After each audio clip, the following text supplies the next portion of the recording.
Bismillahirrahmanirrahim. Assalamualaikum warahmatullahi wabarakatuh dan salam sejahtera. Salam Malaysia Madani. Yang dihormati, yang cantik, manis, Medan Nurhan binti Mustafa, yang amat disanjungi rakan-rakan seperjuangan. Jadi pada hari ini saya akan membentangkan tentang etika dan peradaban dalam kepelbagaian tamadun. Pertama-tamanya, fokus kita pada pembentangan kali ini adalah terdapat 3 perkara, iaitu pertama, memahami maksud etika dan peradaban. Kedua, meninjau bagaimana tamadun berbeza menggariskan nilai-nilai moral. Dan yang ketiga, membina kerangka dialog yang beradab untuk hidup bersama dalam masyarakat majmuk. Kita pergi kepada etika. Apa itu etika? Etika adalah merujuk kepada prinsip yang membezakan betul dan juga salah dalam satu tindakan manusia. Dan peradaban pula, kita boleh klasifikasikan sistem kehidupan masyarakat yang merangkumi agama, budaya, ilmu, politik, ekonomi dan juga seni. Dengan cara kita memahami kedua-dua konsep ini, kita boleh bergerak daripada perbezaan kepada kerjasama yang berprinsip. Mari kita lihat slide seterusnya tentang kepentingan. Mengapa topik ini penting? Kita hidup dalam masyarakat yang berbilang agama, bangsa dan juga budaya. Tanpa kefahaman etika, salah faham dalam masyarakat mudah berlaku. Sebagai contoh, sebuah kelab pelajar mahu anjurkan festival makanan. Jika tidak sensitif kepada keperluan halal, vegetarian ataupun alergik tentang makanan-makanan tertentu, konflik boleh timbul. Dalam kefahaman etika juga membantu kita merancang lebih baik, menyantuni semua pihak dan mengukuhkan keadilan dalam sosial masyarakat. Topik ini juga membimbing keputusan profesional dan juga rasional individu. Contohnya, seorang guru yang memegang data pelajar ataupun maklumat peribadi pelajar perlu tahu batas privasi. Dan contoh lain, sebagai seorang pentadbir, perlu jelas tentang apa itu accountability. Perkara-perkara yang saya sebutkan tadi adalah isu etika yang hidup dalam kehidupan harian kita sebagai manusia biasa. Dan sebagai selingan, saya ada soalan untuk pihak audiens ataupun rakan-rakan. Siapa di sini pernah berdepan dengan situasi yang baik niatnya tetapi perkara itu menyinggung pihak lain kerana nilai yang ataupun kepentingan yang berbeza? Seterusnya di sini kita dapat lihat ada 3 teras ataupun 3 idea asas. Yang pertama, sumber authority moral. Ada tamadun yang menekankan wahyu, ada yang menekankan tradisi, akal ataupun suara komuniti atau masyarakat. Yang kedua, mengorientasikan nilai. Ada budaya yang mengutamakan hak individu, ada yang menekankan komuniti. Dan yang ketiga, menekankan pendekatan menilai tindakan. Terdapat 3 pendekatan terkenal. Pendekatan peraturan bertanya sama ada tindakan mematuhi prinsip ataupun undang-undang. Seterusnya, pendekatan akibat menilai kesan kepada kebajikan dan kemudaratan. Yang ketiga, pendekatan watak melihat sama ada tindakan membina akhlak yang mulia. Contoh mudah yang boleh saya berikan dan gambarkan. Seorang pelajar berkongsi kata laluan aplikasi milik sekolah. Dari sudut peraturan, itu amat-amatlah melanggar polisi ataupun undang-undang sekolah. Dan dari sudut akibat ataupun kesan, mungkin dapat memudahkan rakannya tetapi dapat menjejaskan keselamatan dan privasi data. Dari sudut watak dan kepribadian, ia tidak membina amanah, malah lebih teruk. Seperti yang kita tahu, manusia hidup dari zaman ke zaman dan melalui beberapa tamadun. Jadi hari ini kita akan mengikis tamadun-tamadun satu persatu intipati tamadun tersebut. Pertama sekali kita dapat lihat tamadun Islam. Dalam tradisi Islam, etika bertunjangkan 2 perkara, iaitu akidah dan juga akhlak. Nilai seperti keadilan, rahmah dan amanah sangat ditekankan. Seperti yang kita tahu, maqasid syariah menggariskan pemeliharaan agama, nyawa, akal, keturunan dan juga harta. Contoh penerapan yang kita dapat lihat adalah dalam pengurusan sekolah ataupun pentadbiran sekolah. Ketulusan kewangan adalah satu amanah. Dan dalam bantuan kebajikan, ihsan menuntut kita menilai keperluan sebenar sama ada perlu ataupun tidak. Dan kewangan bukan sekadar nilai ataupun angka. Contoh di bilik darjah juga. Menjaga maruah pelajar ketika memberi teguran selari dengan prinsip rahmah. Kita pergi pula kepada tamadun Confucian. Confucian menekankan pembinaan watak untuk harmoni dalam sosial. Nilai Ren bermaksud peri kemanusiaan. Li merujuk kepada tingkah laku yang beradab. Yi ialah kewajaran moral.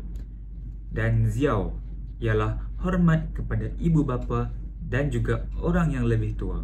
Contoh situasi, majlis pelajar mahu memperkenalkan budaya, menyapa nama dan tunduk hormat ringkas kepada guru dan rakan sebagai amalan harian mereka. Amalan ini tampak kecil, tetapi ianya menumbuhkan disiplin sosial dan rasa hormat dalam diri murid dari generasi ke generasi. Kita pergi kepada tamadun Hindu dan juga Buddha. Dalam tradisi Hindu dan Buddha, etika sangat berkait rapat dengan dharma, iaitu kewajipan moral, dan karma, iaitu akibat daripada sesuatu perbuatan. Matlamatnya ialah mengurangkan penderitaan melalui belas kasihan, kesederhanaan dan juga tidak agresif. Contoh, program budi bahasa dan kesedaran diri melalui aktiviti pernafasan mindful selama 5 minit sebelum kelas bermula.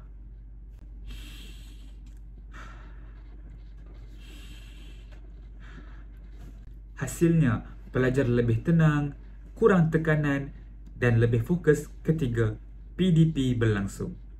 Seterusnya kita pergi kepada tamadun barat klasik dan juga moden. Tradisi barat menonjolkan maruah insan, hak dan kebebasan serta kedaulatan undang-undang. Kontrak sosial menjelaskan tanggungjawab antara warga dan institusi. Sebagai contoh, undang-undang gangguan di tempat kerja melindungi hak pekerja melalui prosedur aduan yang terus dan juga telus. Menyemak imbang kuasa menghalang salah guna jawatan dan pecah amanah. Prinsip-prinsip ini dapat mengukuhkan kepercayaan warga masyarakat terhadap institusi tertentu. Kita pergi lebih mendalam kepada Ubuntu dan juga adat Nusantara. Ubuntu dari Afrika menggariskan idea bahawa saya menjadi manusia kerana manusia lain. Kemanusiaan berkembang melalui saling bergantung dalam komuniti ataupun masyarakat. Adat Nusantara pula menekankan budi, muafakat dan keseimbangan alam. Sebagai contoh, apabila berlaku pertikaian antara dua kumpulan pelajar, kita memilih kaedah musyawarah ataupun berbincang secara terus. Wakil setiap pihak duduk berbincang, menyatakan rasa dan harapan dan mencari jalan solusi ataupun jalan damai. Antara idea lain, gotong royong boleh dijadikan solusi dan menjadi simbol pemulihan hubungan. Setelah tamadun demi tamadun kita telusuri, kita pergi kepada nilai sejagat yang dikongsi bersama.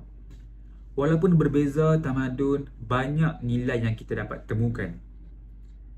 Antaranya adalah maruah manusia mesti dihormati. Keadilan perlu ditegakkan terutama kepada yang lemah. Dan tanggungjawab individu perlu bergerak seiring dengan kehidupan dan tamadun. Selain itu, kesederhanaan juga dapat mengekang nafsu dan kuasa yang berlebihan. Dan penjagaan alam ialah amanah generasi ke generasi.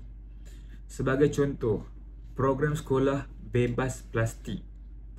Semua tradisi boleh dibersetuju bahawa mengurangkan sampah bermanfaat kepada manusia dan juga alam sekitar. Contoh lain juga, kita menanam pokok menggunakan botol boleh kitar semula dan adakan pendidikan sekitar semula dalam PDP sekolah. Dalam setiap tamadun juga terdapat perbezaan dan juga sensitiviti, dan perbezaan itu tetap wujud. Sumber autoriti yang berbeza melahirkan tafsiran yang berbeza tentang isu-isu tertentu. Ada budaya yang lebih menekankan komuniti, ada yang lebih menekankan autonomi individu. Dan seperti yang kita dapat jangkakan, kaedah untuk membuat keputusan juga tidak seragam antara tamadun-tamadun yang kita lihat. Contoh situasi yang kita dapat bincangkan adalah penganjuran majlis makan malam yang perlu mematuhi keperluan halal dan vegetarian. Jika perkara ini tidak dititik beratkan, ianya mudah berlaku rasa tersisih dan juga rasa tersinggung. Dan penyelesaiannya ialah perancangan sejak awal dengan komunikasi, perbincangan yang jelas. Sebagai manusia, bagaimana kita berdialog secara beradab? Dan langkah pertama, kita mulakan dengan nilai bersama seperti maruah dan keadilan. Langkah kedua, jelaskan istilah agar semua pihak faham bahasa nilai yang digunakan. Dan langkah ketiga, gunakan proses musyawarah dan perbincangan yang adil sesama mereka. Langkah keempat, cari jalan tengah yang berprinsip dan adil. Hal ini bukan sekadar berkompromi, tetapi menuntut keadilan yang tidak boleh digadai. Yang kelima, mendokumentasikan keputusan dan tetapkan accountability setiap individu. Sebagai contoh, menetapkan garis panduan pada majlis sekolah. Hal ini dapat mengelakkan konflik ataupun perselisihan faham berlaku antara kaum yang terdapat di sekolah itu. Antara tindakan yang boleh dilakukan adalah menyediakan pilihan menu, ruang makan yang sesuai dan kod tingkah laku. Dan apabila semua dipersetujui, paparkan sebagai rujukan individu. Pengaplikasian etika dan budaya di Malaysia yang kita dapat lihat, rukun negara boleh menjadi jambatan nilai bersama. Suka untuk saya menyatakan rukun-rukun negara. Yang pertama, kepercayaan kepada Tuhan. Kedua, kesetiaan kepada raja dan negara. Yang ketiga, keluhuran perlembagaan. Yang keempat, kedaulatan undang-undang. Dan yang kelima, kesopanan dan kesusilaan. Dalam tadbir urus, integriti dan ketelusan membina kepercayaan masyarakat.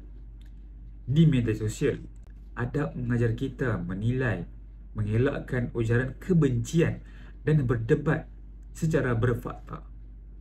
Dalam komuniti dan masyarakat, gotong royong dan kesiapsiagaan bencana menunjukkan nilai yang sangat-sangat positif pada masa kini. Dari masa ke masa, sudah pasti terdapat isu yang berlaku. Kita seharusnya berdepan dan bersedia untuk mendepani isu yang baharu. Sebagai contoh, teknologi dan kecerdasan buatan ataupun AI menimbulkan persoalan privasi data, algoritma dan juga accountability. Contoh lain juga, ekonomi digital menuntut kerja yang adil dan perlindungan pengguna. Sebagai rumusan dan juga kesimpulan, kepelbagaian tamadun bukanlah halangan untuk kita sebagai individu menjadi negatif, tetapi ianya juga sumber ilham untuk memperkayakan wacana etika. Nilai sejagat seperti maruah, keadilan, tanggungjawab dan penjagaan alam ialah asas untuk kita ketahui bersama. Dengan dialog yang berprinsip, perbezaan boleh menjadi satu kekuatan. Dan tindakan yang beretika memerlukan ilmu, empati dan juga keberanian dalam diri individu. Ajakan saya pada hari ini amatlah jelas. Bawa pulang satu nilai yang anda boleh amalkan segera. Mungkin menjadi insan yang lebih beradab dan juga berhemah. Dan mungkin juga ketelusan dalam satu tugasan dapat meningkatkan kepercayaan orang sekeliling. Dan dalam komuniti, mungkin sekecil-kecil perkara seperti gotong royong dapat membina ukhuwah sesama kita. Apabila setiap daripada kita bergerak, saya jamin budaya etika akan terbentuk. Sebelum saya menutup pembentangan saya pada kali ini, sukalah saya untuk membacakan serangkap pantun. Gulai dimakan bersama nasi. Terima kasih. Jumpa lagi. Assalamualaikum.